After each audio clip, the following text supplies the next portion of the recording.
Je vais demander à Olivier Cambournac de Bluepan de venir animer cette table ronde qui accueillera Patrick Russo de Laser, Emmanuel Vacher, la Gardère Active, Sophie Goyer, groupe Express Rollarta, Jérôme Stiwi de Ad4Screen, François Ranou, Le Figaro Mobile. Je compte sur nos intervenants pour avoir un débat passionnant et passionné, car la fin des 2 jours est là, la fatigue commence à se faire ressentir, mais je n'ai pas de doute.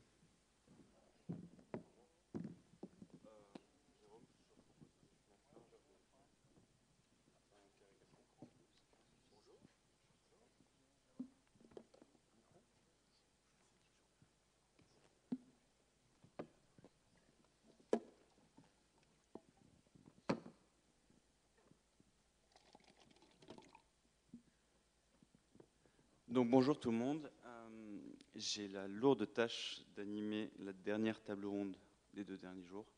Donc on va essayer de faire dynamique. Et on a un sujet qui est assez intéressant à traiter parce que ça fait maintenant 2-3 ans que le mobile, notamment grâce à l'iPhone, n'est-ce pas, nous a permis de développer un vrai média. C'est un peu l'occasion de faire le bilan de ce qui s'est passé, des modèles, de la rentabilité et de voir ce qui va arriver demain. On a la chance d'avoir 3 acteurs des médias parmi nous. Donc on a le groupe Express, l'expansion, par la présence de Sophie.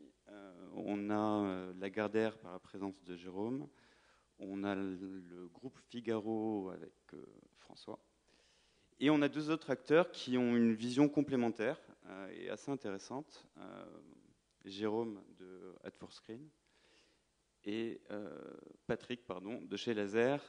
Et vous verrez que ils ont tous un mot à dire très intéressant. Donc on va commencer par Sophie en termes de présentation. On va faire un petit tour de table et ensuite on rentrera dans le vif du sujet. Bonjour à tous, Sophie Goyer, donc groupe Express Rollarta. Sur le web, on est présent à travers 6 marques, que sont évidemment l'express.fr, l'expansion.com, l'entreprise, côté maison, et Mieux vivre votre argent et l'étudiant. Et sur le mobile, à l'heure actuelle, on est présent à travers 3 marques, que sont l'express, l'expansion et côté maison. L'entreprise est en développement, avec une stratégie de développement là où est l'audience et donc le chiffre d'affaires, puisque nous sommes en régie chez SFR Régie, pour environnement Apple et environnement Android, et pour une marque comme l'Express, plus une stratégie de multiplateforme pour des enjeux de communication de marque sur tous les autres OS. Voilà. Bonjour, donc Jérôme Stiwi, je suis le président d'Ad4Screen, acteur spécialisé sur le marketing mobile à la performance. Donc Ad4Screen est un nouvel acteur qui est arrivé en 2010 et qui se positionne sur tout ce qui est acquisition, fidélisation et monétisation d'audience mobile sur des modèles, comme son nom l'indique, à la performance. On travaille sur tous les secteurs d'activité, à la fois pour des acteurs des médias, Le Monde, des groupes de petites annonces, des gens comme Page Jaune, des gens comme le groupe Spire, mais également des acteurs du offline, des gens comme Unibail-Rodamco ou même des institutionnels, puisqu'on travaille également pour l'Élysée. Bonsoir, François Ranou du groupe Figaro. Le Figaro est présent sur le web maintenant depuis de nombreuses années avec différentes marques aussi diverses et variées que le Figaro.fr, le Madame, TV Mag, Figaroscope, Sport 24, et puis j'en passe au niveau du groupe sur Explorimo, Cadre Emploi, etc., dont je n'ai pas la charge. Concernant le mobile, on a un peu comme l'Express une double stratégie. Sur la marque Figaro, qui est un peu le navire amiral, on a une présence multi-OS. Donc on investigue à peu près tous les territoires qui sont possibles sur le mobile, aussi bien en développement qu'en retour sur investissement derrière et en modèle économique.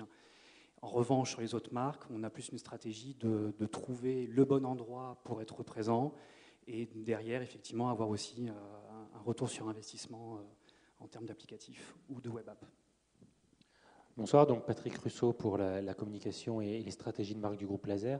Nous, on a une particularité, c'est qu'on a une entreprise de services pour le compte, je dirais, principalement de retailers et d'enseignes un peu partout en Europe. Donc, on développe non seulement des stratégies de fidélisation pour leur compte et on les adapte bien évidemment pour le mobile, pour les accompagner un petit peu sur toute cette mutation. Et puis, on a également la particularité d'avoir des marques B2C, qui sont à nous. Donc Coffee-Noga est la plus connue, mais également des marques qu'on lance ces derniers temps, donc des nouveaux produits comme Atypic Store, là aussi où on travaille sur les stratégies mobiles. Bonsoir, Jérôme Perrani, je remplace Emmanuel Vacher. Lagardère Active, c'est la branche média du groupe Lagardère. On a une trentaine de marques print, radio et télé dans le groupe. Sur le mobile, on en a porté 18 en application. Au total, sur toutes les plateformes, on doit avoir une quarantaine d'applications. On couvre à peu près tous les OS. Ça représente 2 millions de visiteurs uniques au mois de janvier. Et un nombre de downloads de plus de 6 millions, plus d'1 million en pré-embarquement chez certains opérateurs. Ok. Moi, ce que je voudrais savoir, c'est quel est le positionnement d'un point de vue contenu au niveau des différents groupes médias. Qu'est-ce que vous proposez en termes de contenu? Parce que, bon, voilà, on a la tablette, on a les smartphones qui sont disponibles. Est-ce que c'est du contenu web? Est-ce que c'est du contenu print? Est-ce que c'est un mix des deux? Est-ce qu'il y a du contenu exclusif spécifique à certains terminaux, à certaines tablettes? C'est quoi l'offre aujourd'hui de contenu? On peut faire un tour de table. Pardon. S'agissant du Figaro, en fait, on investigue un peu tout, comme je disais tout à l'heure. En termes de contenu, ce que l'on veut porter comme expérience utilisateur, c'est à partir du moment où je suis lecteur ou client du Figaro, et que je paye à un moment ou à un autre d'ailleurs, je dois pouvoir retrouver ce que j'ai d'un côté ailleurs. Donc prenons quelqu'un qui est abonné au papier et qui reçoit son journal tous les jours, qui peut aller sur le site web. Ce qu'on va lui proposer dans son abonnement, c'est de récupérer le PDF du journal sur le site web. Et ce qu'on fait, c'est qu'on porte cette même offre sur le mobile. Alors quand je dis mobile, c'est majoritairement tablette aujourd'hui, mais dans les semaines à venir, on aura la même chose sur iPhone et puis après sur les autres OS. Et donc c'est d'avoir à peu près la même expérience en termes de contenu et de délivrabilité du contenu sur l'intégralité des supports, au-delà du mobile au final. Et ce qu'on retrouve payant d'un côté, on le retrouvera aussi payant de l'autre. On est à peu près dans la même stratégie. En fait, il y a deux stratégies différentes. Il y a une stratégie de développement d'audience quand le modèle économique il est basé sur l'audience et donc sur la pub. Et là, on est clairement sur des contenus web qui sont portés sur le mobile. Et aujourd'hui, je crois qu'on est à peu près tous dans la même situation où on essaie de s'adapter à l'usage avec quand même des chaînes de production existantes sans recréer une rédaction dédiée et une nouvelle chaîne de production dédiée au mobile pour un chiffre d'affaires encore anecdotique aujourd'hui, on peut le dire comme ça.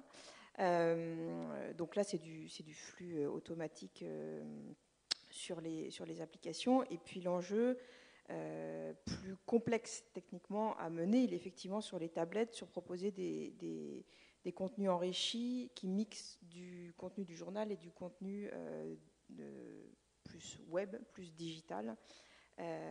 Où là, on est dans une problématique d'audience qui n'existe pas, puisque 400 000 ou 500 000 tablettes vendues sur le marché français pour l'instant, l'audience n'existe pas, contrairement au mobile, où là, l'audience est réellement là. Donc, on réfléchit plus sur l'avenir de ce qu'il faut faire, avec, encore une fois, réellement des problèmes de chaîne de production en amont. Et j'entendais dans la table ronde précédente parler de commerciaux qui ne savaient pas vendre de digital. On peut parler de tous les corps de métier dans les groupes actuellement. Nous, notre cœur de métier, c'est de produire de l'info à valeur ajoutée. Clairement, il faut trouver aussi des experts qui soient capables, de journalistes, de produire du contenu pour une audience donnée. Et l'audience digitale n'est pas tout à fait encore appréhendée par l'intégralité de la corporation journalistique. Voilà. Alors, chez Lagardère Active, sur les smartphones, il y a deux axes. Le premier axe, comme vous venez de le mentionner, c'est s'intégrer à la chaîne de production. Donc, on récupère les flux produits par les rédacs online pour les mettre sur smartphone, d'autant plus que le téléphone est accessible à tout moment sur soi. Donc, tout ce qui est information temps réel ou dépêches qui tombent de manière assez fréquente, ça fonctionne très bien. Nous, nos plus gros succès en termes de récurrence d'usage, de visite, de pages vues, quels que soient les indicateurs, c'est des applications comme sport.fr, puisqu'on a de la news sportive qui tombe à tout moment, que ce soit des articles longs ou des brèves courtes. Et puis Public, qui est notre plus grosse audience. Vous pouvez regarder les chiffres publiés par l'OJD, c'est notre plus grosse audience. Ça se traduit par des dizaines de millions de pages vues tous les mois, parce que c'est de la dépêche, people, avec des gens qui sont accros à ça, avec des taux de récurrence de 10 à 15 visites par mois par utilisateur, ce qui n'est pas aujourd'hui, à ma connaissance, ce qu'on constate sur les sites people web. Ensuite, sur l'exclusivité, c'est l'exclusivité de service. Donc, les utilisations de géoloc sur des aspects, trouver les cinémas les plus proches quand vous avez une marque comme première. Et puis, télécharger une base de données de programmes pour consulter ces programmes télé, ça fonctionne bien avec une marque comme Télé7 où on a un pic d'audience. Là, c'est vraiment un gros pic entre 19 et 20 heures parce que les gens, ils sont là, qu'est-ce que je vais regarder ce soir à la télé, quoi. Il y a l'expérience iPad de Paris Match aussi qui est assez intéressante par rapport à la production de contenu ou alors adaptation des contenus au contexte. Alors sur l'iPad, sur Paris Match et à la table, qui sont les deux marques de presse magazine qu'on a poussées sur le device, ce sont des magazines interactifs enrichis. Donc on repart des contenus produits par la rédaction papier. Donc on repart des mêmes sujets, on les remaquette en horizontal et en vertical, et on rajoute du contenu autour, que ce soit des diaporamas photos, des vidéos. On a équipé certains journalistes, reporters d'appareils photo très haut de gamme professionnels, où ils peuvent à la fois faire les photos et à la fois prendre des vidéos en HD. Donc typiquement les reportages maintenant en Afghanistan, en Irak. Leur journaliste est dans l'hélicoptère avec les Marines, il filme et on va le retrouver en bonus dans la version, en exclusivité dans la version iPad Paris Match. Et autant, puisqu'il reste plus que 22 minutes, moi le message que je voulais faire passer, c'est autant sur le smartphone, on a des grosses récurrences d'usage, je l'ai un peu évoqué, autant sur l'iPad, quand on travaille le produit en dépassant la notion de je tourne des pages, quelle que soit la technologie en dessous. Nous, on a des temps de session sur Paris Match et sur Elatable qui sont très importants, de l'ordre maintenant du quart d'heure par session. Donc voilà, ça c'était notre enjeu, récurrence sur le smartphone et engagement sur les tablettes. Qui se vérifie, c'est-à-dire qu'au-delà de la démarche de construire un produit qui a cette vocation-là, dans les faits, dans l'usage, c'est quelque chose que vous vérifiez. C'est quelque chose qu'on regarde et qu'on met dans les reportings et qui croît depuis le lancement. D'accord. Quel est le point de vue de Laser par rapport à aujourd'hui les usages et les attentes du mobile dans la consommation de tous les jours? Parce que nous, on est sur une approche média, là, mais ce qui est intéressant, c'est que vous avez un point de vue qui est un peu plus large et plus global, notamment par rapport à votre métier de premier. C'est justement, je dirais un petit peu ce qu'il peut y avoir de différent, c'est que nous, on a une approche qui est une approche déjà de prestataire de service. Donc, il y a ce côté travailler sur le consommateur final, puisqu'on est principalement sur l'univers de la conso. On produit des solutions qui ont pour but de faire que les marques ou les enseignes ont plus de consommateurs ou des consommateurs fidèles, on va dire. Donc, on travaille sur les contenus avec une approche qui est d'abord centrée sur quelles sont les attentes du consommateur par rapport à l'ancienne pour laquelle on travaille. Et j'insiste vraiment sur ça parce que on voit, nous, dans les boîtes qui sont un peu similaires à nous, c'est que ce n'est pas toujours des approches très, très bien appréhendées. Et c'est le nerf de la guerre parce que beaucoup de gens développent des choses sans se poser la question, je dis bien dans nos univers, de l'utilité et du service rendu au client final. Et ça, c'est tueur parce que lorsque le client final il voit sortir des ads pour un retailer X ou Y ou une marque X ou Y sans utilité, voire même sans service, globalement, ça ne marche pas, quoi.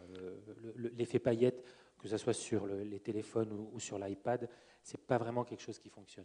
Autrement dit, la démarche média de masse qu'on peut avoir avec des acteurs présents ici, limite, vous allez à contre-courant de ça en disant attention, en fonction de qui vous êtes en tant que retailer, c'est pas forcément la bonne démarche de faire une app iPhone parce que ça correspond pas à votre cible. Exactement. Nous, quelquefois, on dit même à certains retailers que c'est pas ça qu'il faut faire, pour certains.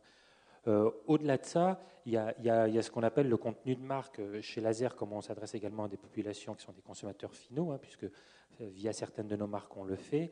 On a une expérience qui est sur un magazine qui s'appelle L'Œil by Laser, qui est un magazine à la base qui est un magazine papier et qu'on a transformé assez rapidement en une application aussi bien sur smartphone que sur iPad, sur tablette, et où là, clairement, l'idée, c'était de ne pas essayer de reproduire le modèle papier, mais plutôt de retrouver une utilité issue de l'essence même de l'outil, c'est-à-dire l'iPad ou le smartphone.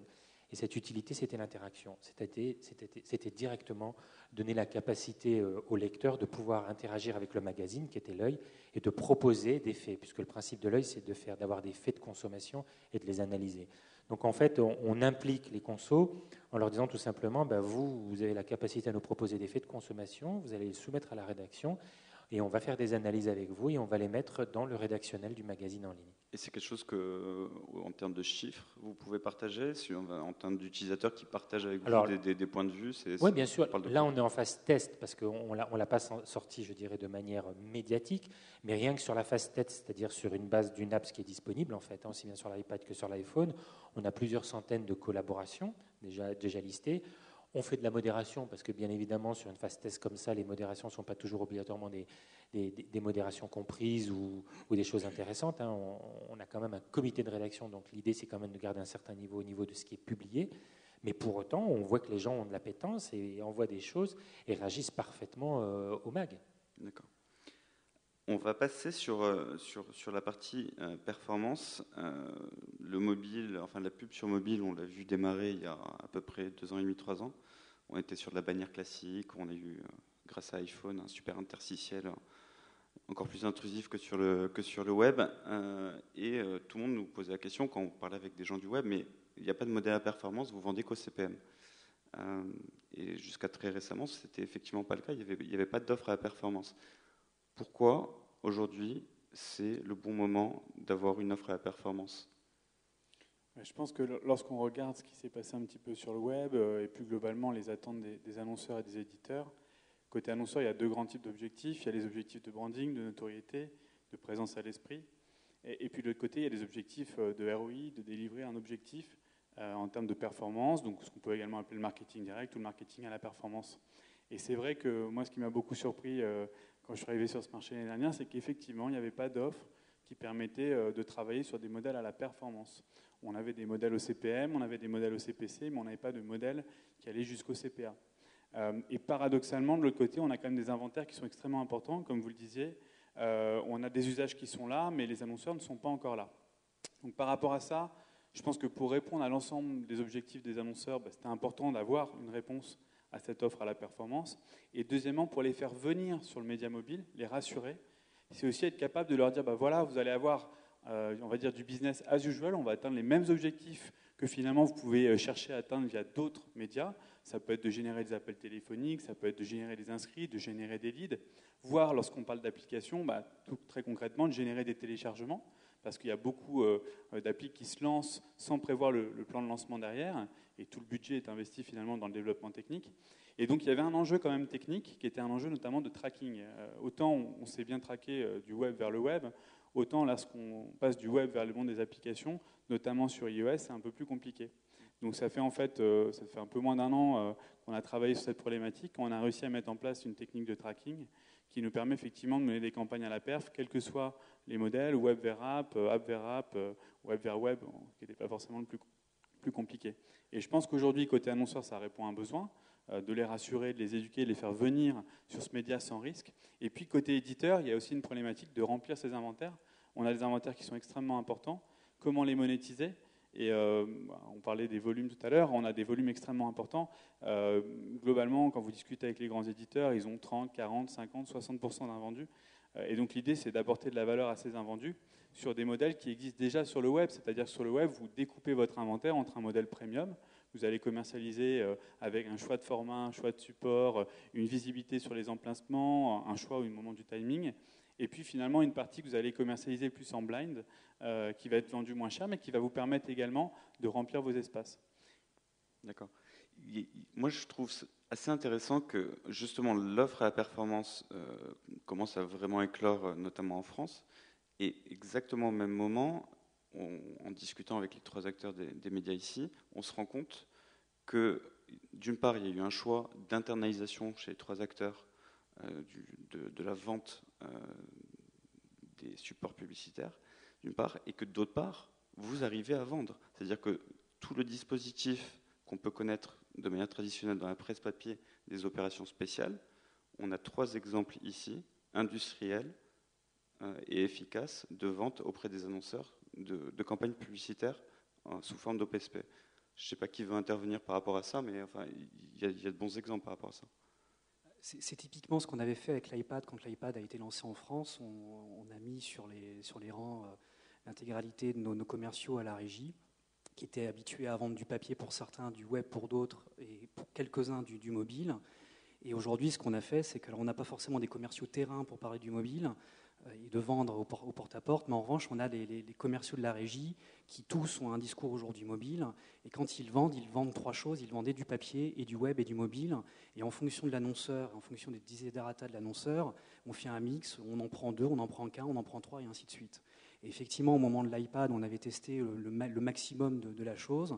C'est qu'on a réussi à vendre à 3 beaux annonceurs le propre lancement du Figaro sur iPad.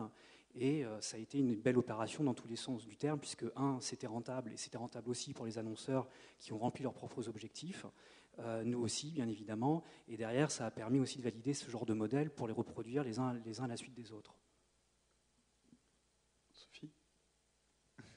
Je crois encore qu'il faut distinguer l'univers des tablettes de l'univers du mobile. On est dans un inventaire pléthorique sur le mobile, pas du tout encore sur les tablettes, donc l'offre de la loi et de la demande est aussi en marche là.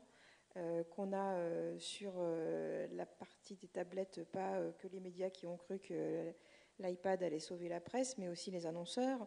Donc, pour le coup, le marché annonceur qui est présent sur iPad, c'est celui qui est présent sur les magazines traditionnellement. Donc, c'est assez logique que ce soit nos commerciaux magazines qui savent vendre correctement nos marques sur tablette aussi. Après, sur le mobile, là, pour le coup, nous, on est en co-commercialisation avec SFR Régie, parce qu'on pense qu'il y a encore une expertise qu'on n'a pas tout à fait acquise sur le sujet. Et on se garde effectivement la partie OPS sur laquelle nos commerciaux restent effectivement assez performants sur du cross. Mais sur des inventaires plus classiques, c'est SFR Régie qui vend pour nous. Je voulais juste dire un mot sur la performance. Enfin, pour le coup, on n'accepte pas de performance dans nos univers. Enfin, on est dans des univers extrêmement affinitaires quand on est dans nos marques. On a la chance de ne pas avoir trop d'invendus, y compris sur le web. Donc c'est une posture de notre part que de vouloir rester sur de la vente plus classique et autour du branding pour assez simplement équilibrer aussi une chaîne de production. Les coûts de production éditoriaux sont ce qu'ils sont. Et pour faire du contenu à valeur ajoutée, ça a un coût derrière pour un annonceur, c'est sûr. Ok. Alors, il nous reste 11 minutes. On va parler de l'avenir. J'ai juste une question avec une réponse oui, non. Est-ce qu'aujourd'hui, l'activité mobile des 3 groupes médias présents est rentable ? Alors, ne me sortez pas le fait que les contenus sont produits pour différents médias par rapport aux coûts qui sont vraiment dédiés au mobile et par rapport aux revenus qui sont générés. Tu veux une réponse oui, non ? La réponse est non. D'accord. La réponse est en train d'être oui. Donc non aujourd'hui. En fait sur certaines marques, elle l'est déjà. D'accord. Sur le Figaro, ça l'est déjà. D'accord. Les autres, c'est trop jeune, donc forcément... Et la réponse est non. On investit. Très bien. Donc, demain, quelle est l'offre média en termes de contenu ? Quelles sont les évolutions que vous pouvez envisager ? Et par rapport à ce qui est la commercialisation, donc on l'a déjà un peu envisagé avec la performance, mais on nous rabat les oreilles énormément sur la géolocalisation. Est-ce que ça a du sens ou pas ? On a même consacré une table ronde tout ça tout à l'heure. Est-ce que le couponing, justement, quand on est une régie, quand on s'adresse à des retailers, ça a du sens de le faire via le mobile ? Enfin, voilà. Aujourd'hui, chez Lagardère, quels sont les grands enjeux des 18 prochains mois en termes d'offres de contenu et de positionnement publicitaire ? Je vais honteusement botter en touche, parce qu'avant de parler de demain, il faudrait résoudre des problèmes très concrets et très opérationnels qui sont tous les jours. Ce matin, j'ai fait un petit test, j'ai été chez certaines applis de nos concurrents. Il y a une campagne aujourd'hui qui tourne sur une grande appli d'un quotidien du soir. Il faut 4 URL de redirect avant d'arriver sur un site mobile. Moi, j'étais en Wi-Fi chez moi à la maison. Au bout de 30 secondes, j'ai arrêté, quoi. Deuxième exemple, il y a une campagne d'une banque avec un petit animal qui habite dans la forêt sur un quotidien sportif, une application iPhone. La créa était illisible, on ne voyait même pas le logo de la banque en question. Quand on cliquait, on avait 2 URL de redirect, dont un URL technique. Tout ça pour arriver au bout de 30 secondes sur une page YouTube. Donc, quand on parle de la performance, de la mesure de l'efficacité, où est-ce qu'elle est? C'est le clic, c'est ce qui se passe avant, c'est ce qui se passe après. Moi, je trouve qu'avant déjà de tirer des plans sur la comète, sur le ciblage, la géoloc, le couponing, je monte mon téléphone, il y a des choses très concrètes sur des campagnes de base. Nous, on a eu des cas je raconte toujours cette anecdote, des échanges d'emails surréalistes entre l'annonceur, l'agence média, la régie, sur comment on fait pour héberger une vidéo.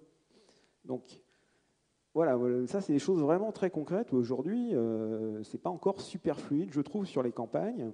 Sur l'avenir, 12 mois, moi je crois beaucoup, alors est-ce qu'on dit OPSP, brand content, j'en sais rien, mais nous on a pas loin de 20% du chiffre d'affaires qui sont sur des applications co-brandées entre une marque média et un annonceur, des rubriques sponsorisées, de la présence discrète mais continuelle d'annonceurs. On a fait une opération avec Diesel sur Bi, où on avait Diesel présent dans toute l'appli Bi pendant une certaine période. Donc nous, on croit beaucoup à ça. Il y a d'un côté de la pub standard et il y a des problèmes de fluidité aujourd'hui à résoudre. Et puis le développement du rapprochement, présence de la marque à l'intérieur de l'appli. Pour rebondir sur ce que dit Jérôme, effectivement, moi ce qui m'a beaucoup surpris, lorsqu'on a gagné certains budgets de promotion, notamment d'applications, c'est l'incapacité à date de savoir lorsqu'on dépense ce que ça rapporte. Et ça peut paraître juste, moi ça me paraissait, venant du web, ayant 10 ans d'expérience dans le web, je me dis mais c'est pas possible, quoi. On ne peut pas faire des campagnes sans savoir qu'est-ce qui marche pas, quel type de créa, quel type de support, qu'est-ce qui performe. Donc simplement avoir des outils de mesure, de tracking, c'est juste le b.a.-ba, mais déjà je peux vous dire que ce n'est pas mis en place systématiquement. Donc pour rebondir sur ce que dit Jérôme, j'ai envie de dire déjà faisons bien ce qui paraît évident et utilisons le meilleur de ce qui existe aujourd'hui. Et après, effectivement, où je suis d'accord avec vous, moi ce qui me fait rêver, si on parle de demain ou d'après-demain, c'est de faire introduire le modèle de la performance du monde virtuel vers le monde réel. C'est-à-dire que le mobile, sa grande force par rapport au web, c'est de pouvoir demain les tracer jusqu'au monde physique. Ok, pour les problématiques techniques, pour ceux qui sont là depuis un bon bout de temps, on les a toujours eues en fait. Moi, ce que je voudrais savoir, c'est est-ce qu'aujourd'hui, ça représente encore un frein pour les médias de se développer en termes d'audience, tout simplement, et pour les annonceurs de venir. Est-ce qu'aujourd'hui, les problèmes techniques, c'est une vraie problématique pour les annonceurs? Quand vous essayez de convaincre un annonceur d'investir sur le mobile, si vous n'êtes pas capable de lui dire combien ça va lui coûter, combien ça va lui rapporter, je ne vous dis pas jusqu'au chiffre d'affaires. Parfois, on a des modèles où un annonceur cherche juste à déployer une application et installer un parc. Mais simplement être capable de lui dire quand vous dépensez 100, ça vous rapporte tant, et lui donner surtout des retours sur des pistes d'amélioration, qu'est-ce qui marche pas, quelles sont les best practices, ça c'est ce qu'attendent les annonceurs. À la limite, que ça marche pas ou que ça marche pas au niveau qu'ils attendent, c'est pas très grave parce qu'on parle pour l'instant de budgets qui sont assez faibles. Mais ce qu'ils veulent, c'est comprendre, apprendre et pouvoir monter en compétences. Et donc ce qu'il faut, c'est absolument leur donner les outils professionnels pour qu'ils retrouvent leur petit par rapport à ce qu'ils ont vécu sur d'autres médias. Donc la mise en place d'un suivi de l'audience par médiamétrie, par Logidé, sont des trucs super. Après, on a les outils, par exemple, d'analytics au sein des applis qui sont juste indispensables. Et combien de fois, moi je vois des annonceurs qui les avaient juste pas prévus. Le push notification, qui moi me paraît aussi un outil juste phénoménal et essentiel dans la réactivation et la fidélisation des porteurs d'applications.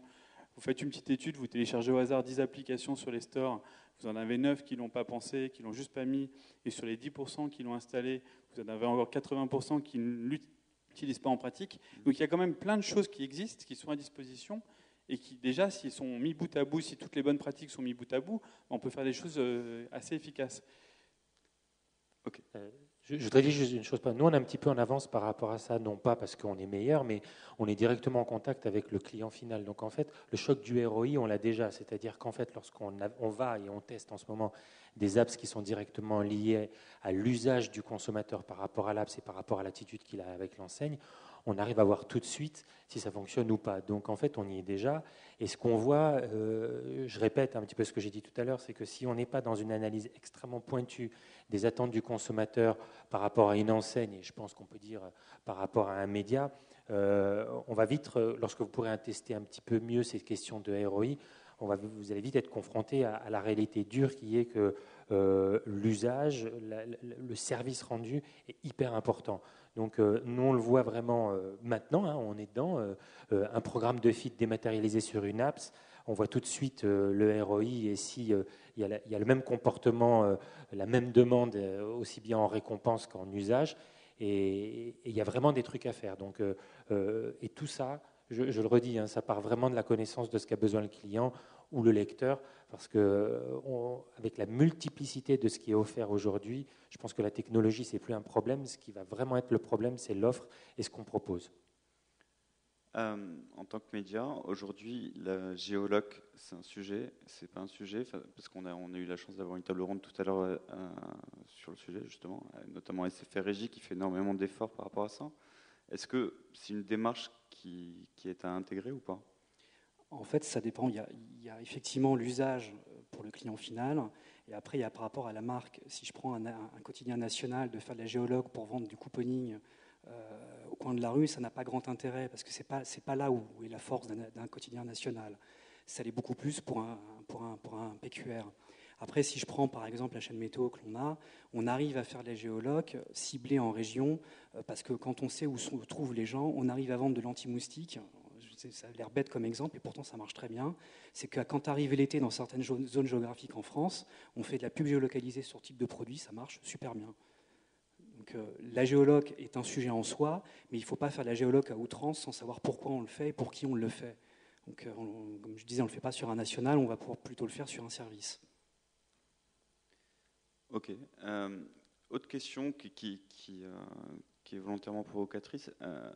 Un certain Mark Zuckerberg a déclaré que l'iPad n'était pas un mobile. Je pense que tous ici, on est plutôt d'accord pour dire que c'est un mobile.